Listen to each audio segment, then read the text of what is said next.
Unit 5, Lesson 6, Part 2, Example 2.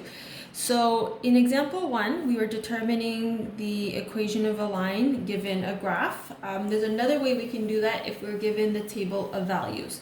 So in order to determine the slope of the line, what we want to do is figure out what our first differences are.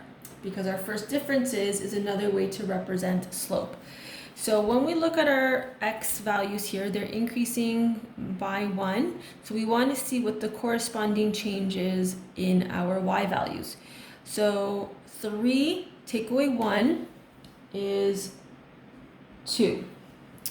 5 take away 3 is 2. 7 take away 5 is 2. And 9 take away 7 is 2. So because my first differences are all the same, it tells me that my line it's a linear relationship, but my first differences being 2 means that my slope is 2. So I don't have to do any rise over run calculations. So I can simply say m is equal to 2. Y-intercept. So now we don't have a graph to determine what our y-intercept is, but we do know that your y-intercept occurs when x is equal to 0. So all we have to do is look at our table of values and see when x is equal to 0. So when x is equal to 0, y is equal to 1, so b equals 1. So now we've got our slope, we have our b, we can put these together to find out our equation. So y equals mx plus b. So m is 2, x is x, and then our b is positive 1, so it's plus 1. Okay, so next one, we've got a table of values again. So our x's are going up by 1, and we want to know what our corresponding changes in y.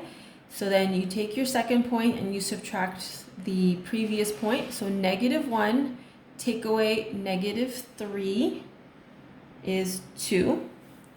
1 take away negative 1 is 2.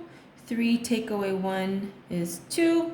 And 5 take away 3 is 2. So according to our first differences, our slope is 2. So m equals 2 can go there. Our x-intercept is located, our y-intercept is located when x equals 0. But if we take a look at our table, we don't have that value, but we can extrapolate it because we do have our value for 1, so we can kind of just work backwards. So if this is going from 5 to 3 to 1 to negative 1 to negative 3, then we can extend it to find y. So when x is equal to 0, y equals negative 5. So we're just kind of extending the pattern. So everything's going down by 2. So therefore b is negative 5. And then we take our two numbers. So we got slope, we've got b.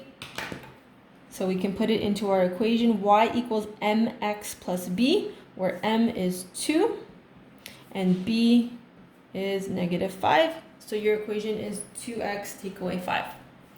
All right, last set of examples. So we've got example 3. So given the following equations, determine the slope.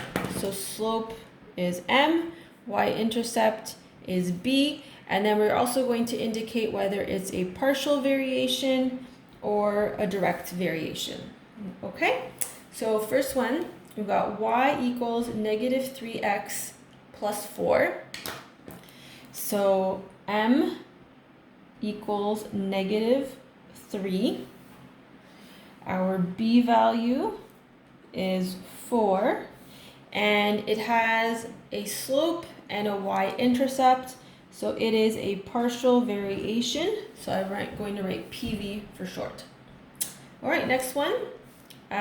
So our slope is the number that occurs before the x. So slope is 0.5 or 1/2 if you prefer. I'll put 1/2 as well.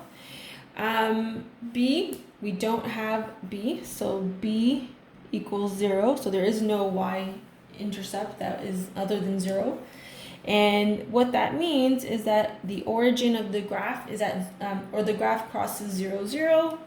So that is a direct variation.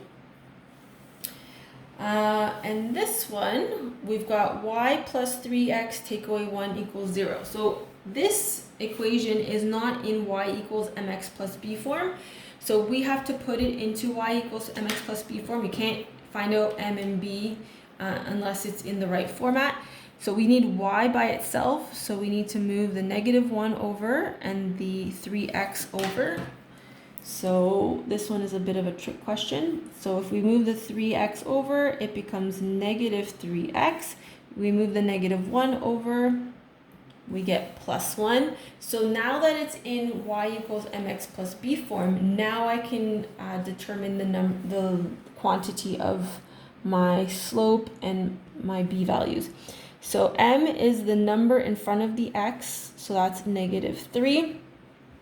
My b value is the second part of my equation, so b is 1. And because I have a slope and a b, then it is a partial variation, so I'm going to write PV for short. Okay, so that concludes our Unit 5 lessons. Please continue to work on the homework worksheets for the remainder of the day.